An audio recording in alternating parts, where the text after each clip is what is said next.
The following video was recorded on location in my state-of-the-art office in the corner of my first floor apartment. If you like what you're about to hear, please like, comment, share, subscribe, and hit that notification bell in the upper right corner.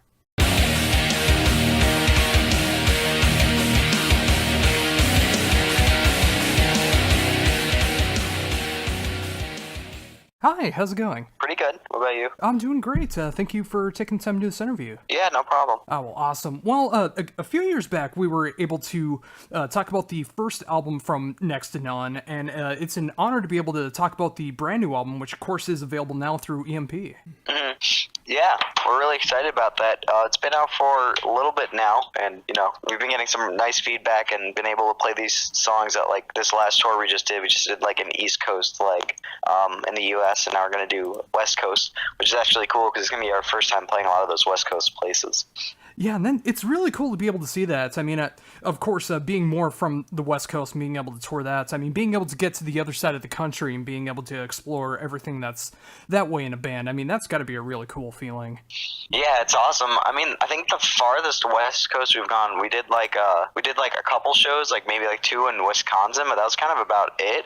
So now we're going to be going to California and Arizona and Texas and a bunch of other places. So it's going to be a lot of fun to play there for first time. Yeah, absolutely. And it's great to see everything that's going on with the band right now. I mean, with the new album, it's a lot of bands say with their second album, they're going to be getting a lot faster, a lot heavier and stuff like that. And it usually kind of ends up sounding the same, but you guys definitely took things to a whole new level with the new album. I mean, it just sounds unbelievably heavy and catchy. Thank you. Yeah, that's what we were going for. When we started writing it, we were just getting into more heavier music. We've always been into heavy stuff. Slipknot's always been my favorite band, but I just got into more and more different heavy bands and stuff. So when we started writing it, that's just kind of what we were influenced to do and what we wanted to do. So it's just kind of how it ended up turning out. And we still have the same elements from the first album. It's still progressive metal, but it's just a lot heavier in that aspect, and there's a lot more screams, lower tuned guitars and all that good stuff. So yeah, it's definitely what we were going for, and I think we were able to pull it off. Yeah, I definitely agree. I mean, I love that it does still capture the sound that was evolved from the first album, but being able to add such heavier moments, adding catchier moments, just feels like the songwriting is just overall getting more and more perfected as you guys go along. I mean, it just really feels like you guys are at the top of your game right now. Thank you. Yeah. So how does it feel to be able to play those new songs live after knowing now that the the fan base is getting more familiar with you guys? What's it like to be able to perform songs off the new album? We love it because we actually, of course, I feel like it's like this for most musicians, but you always love the newer stuff more than the older stuff. I guess because it's newer. So for us to be able to go and play all this stuff is just so much fun. We spent a lot of time, writing and recording it, and then we had a lot of time learning it because we had to go and practice it as a band as a whole. So we took probably about a month and learned basically every single song on the album. That way we can mix it up every night and have fun playing the different songs off the album.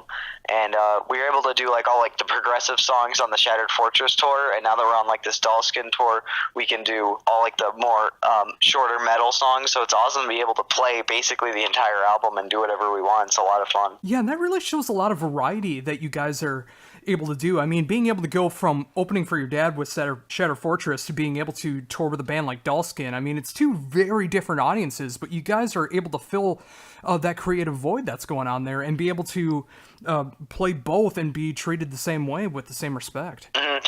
Yeah, we were really excited that we were able to do this. That's kind of the goal is to combine, the progressive stuff like Dream Theater, Tool, Haken, whatever, and mix it with Korn, Slipknot, Lamb of God, that kind of music, and kind of make our own thing. That way we can play to more people and more audiences, and we were able to actually pull it off this time. It's awesome. We went from we did the Haken tour too, and we played one of the new songs on that tour. Then we did the Shattered Fortress, which was all new stuff, and those are all progressive audiences, and they loved it, and they were totally into it. And then you go on to this tour, and it's more of a metal audience, and we play all the more metal songs, and they love it too. So it's really cool to be able to play to both different crowds. So when that was in mind, I mean, with going more into the heavier direction with the new album, what was it like being in the studio this time around as compared to the first album? The first album, was a lot, I would say. We were in someone else's studio and we had a producer, so it was a lot more, what's the word I'm looking for? It was like quicker. Like we only took, I think, about a month, maybe two. And, we had someone, my dad produced the first one, so he was making kind of like the executive decisions and stuff, and he was able to help us. But then with this album, we did it literally all on our own. We self-produced it, and then Thomas engineered everything, so it was just the four of us the entire time. So we were able to actually spend, so much time because we weren't paying to stay in someone else's studio. We were in Thomas's home studio. We were producing it and whatnot. So it took us like 5 months because we were just so like nitpicky about all the minor details and everything. We wanted to get it exactly how we wanted it to sound in the end. So it was a lot more work actually this time around because we were doing everything, and it took a lot more time, but it was definitely interesting. And I don't know, probably keep self-producing it and stuff and continue recording in Thomas's studio because it was more of like a hands-on thing. We actually were able to get our vision across more than having like three other people in the mix with us. Yeah, and that's definitely a great feeling when you are able to be in that position where you can have your own studio to be able to work on rather than worrying about someone else, paying on someone else's dime and scheduling stuff with the studio and everything. When you are able to do it from home and you are able to make it sound as polished as you guys have done, I mean, that's really cool to be able to pull that off. Thank you. Yeah, it's interesting too because I'm like so used to having home studios because I have one in my house, which is where we wrote basically all the songs. Then we had Thomas's home studio. We recorded everything. So like thinking about like the next album, like if we didn't have a home studio, I don't even know how we would write because I'm just so used to getting an idea and recording it and just having it there rather than like the way we wrote with the first album was just like in a practice room. So I'm just so used to it now at this point. I also noticed since the first album, at least from the music videos that I saw on YouTube, that you kind of switched up your setup a little bit. What have been the changes from the first album with your setup? Honestly, the biggest one is I actually started to care more about my setup. Like, with the first album, I didn't have a bad setup at all, and it was great because basically my dad picked that one out for me. It was my kit and everything, but like I don't know, I didn't really care that much about like what gear I used. And then after the first album, I started to get more into that. Now, like that's what I worry about. Like is like what cymbals and what drums I'm using and stuff. And I would like go on like the Sabian website and literally I looked through like every single cymbal that they had and like picked out the ones I wanted like the most. And like I just really like had like a specific sound in my head. So it was definitely I was more in control of it this time around. And it's bigger. It's a bigger kit. In the studio I did 4 toms and 2 floor toms. No, 3 floor toms actually in the studio. Whereas the last one was just 3 toms, 1 floor tom or 2. I don't know, but I mainly did that because I wanted the lower tom feel, but I didn't want to get rid of like the small 8-inch tom. So I was just like, fuck it, I'll just use more drums. And same with the cymbals. I was like, I want to have like 3 chinas and 3 crashes. Why not? I'll do it. And I just added a bunch of stuff because I feel like it gives me more creative options to have all these different pitch cymbals and different sounds and all this stuff and all these splashes and bells. So I want to just have everything there. That way I can kind of let my creativity do whatever I felt like I wanted to do. You know what I mean? Oh, very much so. I mean, there is always that approach of there being less is more because it kind of opens up your creativity of like limiting yourself on what you're capable of, but also at the same time more is more as well when you are able to have like all of these different ideas and cymbals and drums in front of you. I mean, you can come up with so much different cool stuff that you might not have on a like a standard jazz kit or something like that. Yeah, I see both sides. Like I completely agree. Like I have a small kit in my basement. There's 1 tom, 1 floor tom, and then like 2 cymbals, like a ride and a crash. And it helps me like come up with like really cool fills that like you wouldn't have thought of if you had all this stuff. But yet when you have multiple toms and different pitches and all these different cymbals, it also opens it up because if you were playing on something that didn't have like different pitch bells and stuff, you can't do fills like that. So that's why I like having the different options there. And in speaking of that, when you really started to find out that you really wanted to have more of an idea of what your gear is going to sound like, what did you know going into it, what you were looking for as far as like cymbals and drums? Well, most of it was like coming from like the different drummers I listened to originally, just with the basic stuff. Like a lot of like the snare drum sounds that I liked were like those like high pitched kind of pingy ones. So like I was listening to a lot of Lamb of God, and Chris Adler's snare drums like basically like the perfect snare drum for me. And Suicide Silence, like the early stuff, he had like really pingy snare drums. The same with like Limp Bizkit. So like that was like the snare drum I really wanted. So when I was going into that, I was kind of looking at, you know, the smaller ones. My dad has a 12-inch Melody Master, and I had one previously. I didn't really use it though, so because I had a 14-inch and a 12, so I used the 12 and I just like tightened the crap out of it, and that was like the snare drum sound I was really going for. So that's kind of when I went with that. And when it comes to cymbals, I would like I said, I would go to like Sabian's like website and stuff and look at all the different options and just hear them. And you know, if there's something that stands out, you know, you can, you know, like rather than like hearing a cymbal and be like, oh, that sounds good, and then you hear another one, you're like, oh, that's like perfect, that's exactly what I'd want. So it came with like me just looking at different websites, like on YouTube there's tons of videos of people like trying out the different Sabian cymbals and whatnot, so I would just use that. And yeah, I mean, I always like tend to like really loud stuff so I don't really know why, because I think I just hit really hard, so anytime it makes a loud noise I get really happy. Yeah, and it's really cool to hear about that when it comes to the snare, because I have the exact same 12-inch snare, which I got your dad to sign for me on the inside as well. Oh, awesome. And I was using that for years and years until I decided to like switch things up between 12 and 14 inches, depending on the band I was in. But whenever I cranked that 12-inch Melody Master, I mean, it just sounded so good with, especially in heavier styles of music. And when you do got like that Suicide Silence, Lamb of God, Slipknot feel to it, when you have that high crank snare, it just sounds so good. Yeah, it's so satisfying whenever you hit it, and it just makes me very happy. Oh, absolutely. And of course, after this Delskin tour, you're also doing a really cool one-off appearance at Prog Power with your dad playing the next day at Shattered Fortress. But you guys get to do a cool set at Prog Power USA. That's really cool to see. Yeah, we're really excited about that because we're on the same day as Between the Buried and Me, which is really cool because they're like a huge inspiration for us too. We love them, and now we actually have a show with them. It's gonna be really cool. So hopefully we get to like, you know, meet them and hang out. So yeah, we're really excited because, you know, all the bands are great too. We went and we hung out last year at Prog Power, and we got to watch the band, so now that we're playing it's going to be really exciting. Oh yeah, definitely. And yeah, with Between the Buried and Me playing all of Colors too, I mean, I was there for the original Colors run when they came to Minnesota, and I just thought it was just one of the greatest live shows I ever seen. So it's really cool to see that at Prog Power they're going to be doing that again, playing all of Colors, and you get to open up for that. Yeah, it's going to be really exciting, yeah. So after all this touring and everything that's going on, what's next for the band?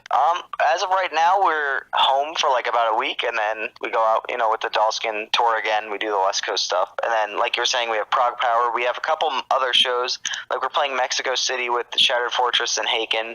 Then we're playing New York City. We're playing the Irving Plaza with Shattered Fortress as well. So we just kind of have like random shows popping up, and we'll, you know, announce them whenever they are confirmed and stuff. But we're just trying to get tours right now for like October time, and like the fall is what we're really aiming for right now.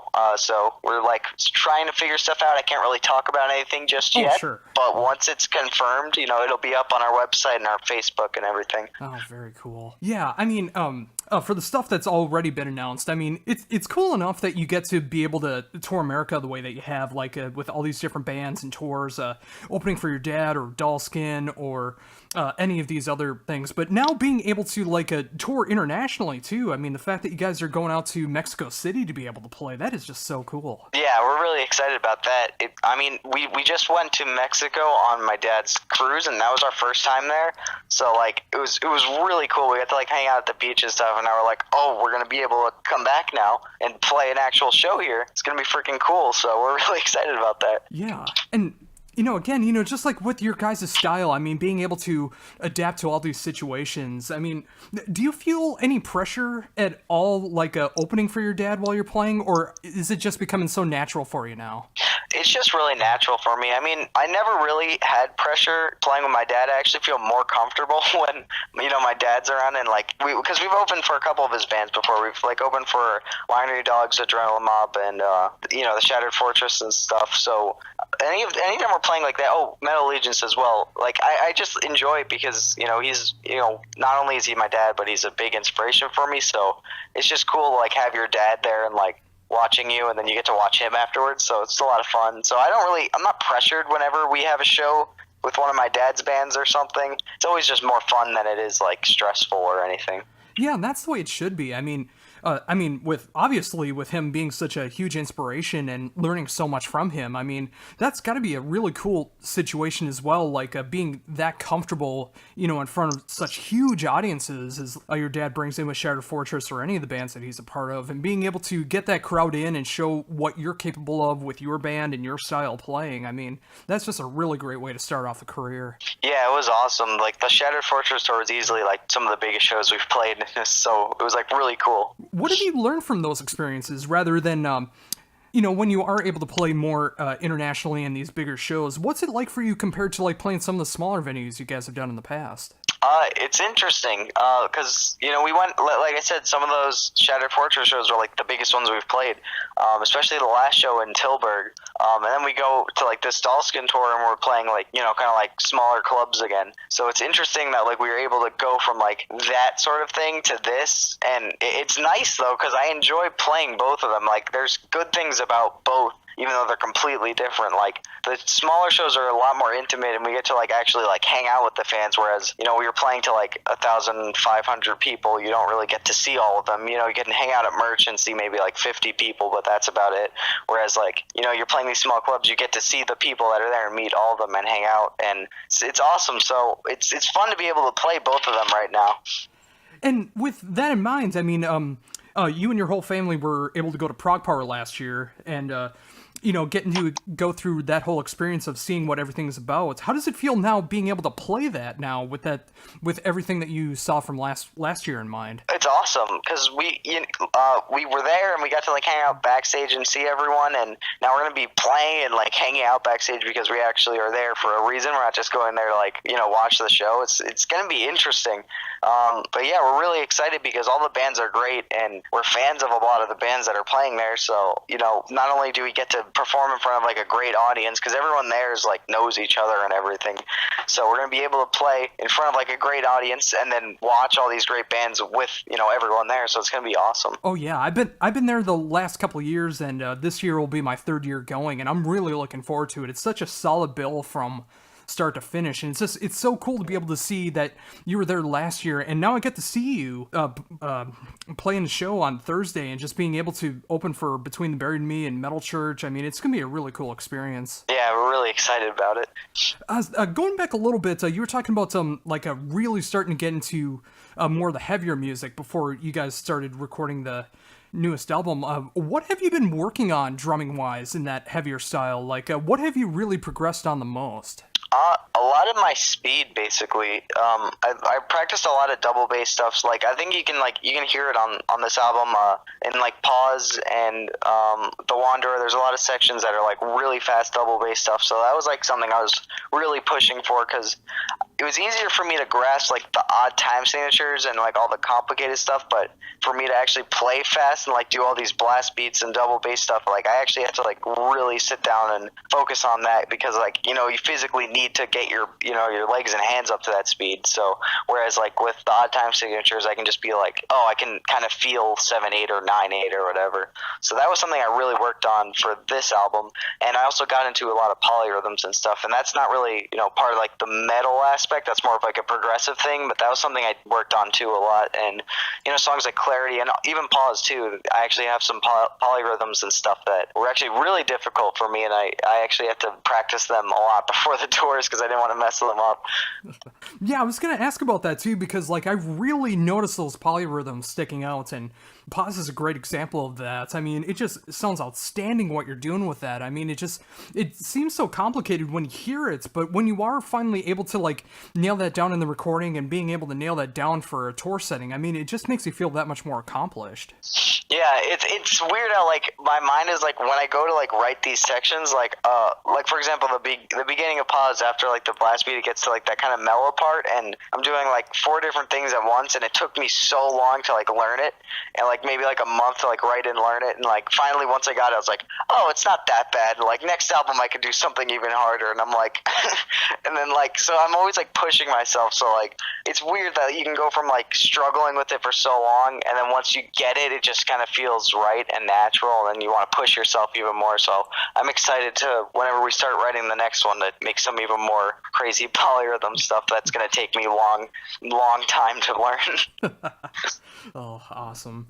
Oh, with that in mind, is there anything that you're currently working on that could be used for the next album, or are you just focused on what you're going to be playing live and making sure that's good to go? This is the first time I'm going to be talking about this, so congratulations, but here we go. We have 2 songs left over from from Phases, so we're going to be using those, and we're talking about maybe writing one more song and doing a little release of some sort. I don't really know exactly, I can't say, but we have 2 more songs, and I believe we're going to start working on something after this tour to release at some point in time. Oh, I'm definitely looking forward to that, and thank you for letting me in on that information. I mean, I got to talk to your dad back in November, and he hinted at his progressive supergroup, which just got announced today back then, just hinted at it. So being able to come back a few months later and getting that information from you about a new release that's going to be coming up in the near future, like, that makes me really excited to see where things are coming up. Yeah, I mean, I haven't even, we talked about it with the band on the Shattered Fortress tour, and we haven't actually talked about it publicly yet, so it'll be interesting. It'll eventually happen. Oh, very cool. Yeah, I mean, of course, I'm sure there's only so much you can say and things like that, but the fact that there is going to be some new stuff coming out, I mean, it's really cool to see with the album already coming out this month with Phases, that you guys are already thinking about the next release and just pushing yourselves that much further, because you guys are definitely doing it right. Thank you.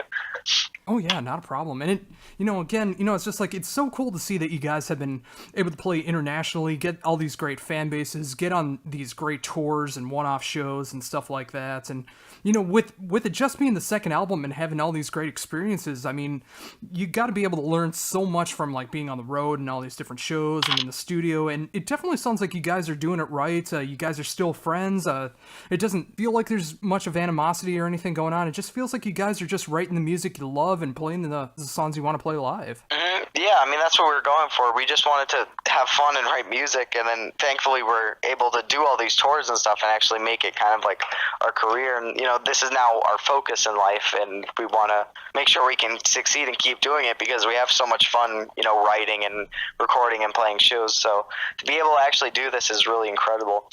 And with that in mind, I mean, with whether it's the one-off shows or touring or anything like that, I haven't had the chance to be able to see you guys live yet. Of course, at Prog Power, but I haven't seen you yet. How much does your setup change when you're going on tour doing these one-off shows? Do you keep it the same, or do you change anything up? Like my drum kit? Yeah.